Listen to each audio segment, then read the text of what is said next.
to restore this funding that has been cut, in my mind, inappropriately, and that's an understatement, for 8 years.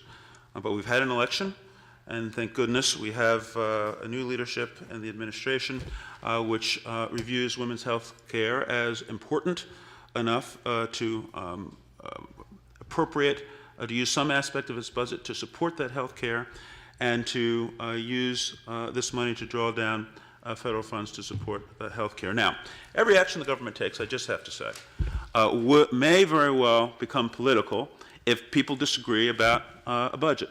Well, it's one of the important things we do. We appropriate things according to the underlying principles supporting that funding. Some people believe in more services in one area. Some people believe we should spend less. And we have a process for working that out. And if people disagree, in our democracy, people have a right to state that they disagree and to bring and to approach the government for redress of their grievances.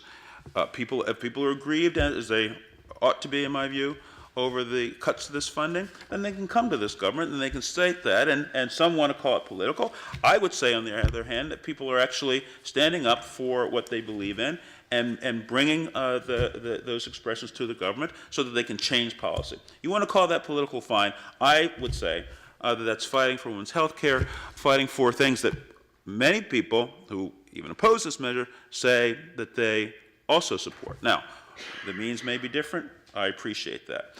But to say that because something's political, it makes it wrong, it makes it bad, or somehow the purposes that people have in advancing these things are corrupt, in a free democratic society where people are allowed to express their views, I find that disturbing.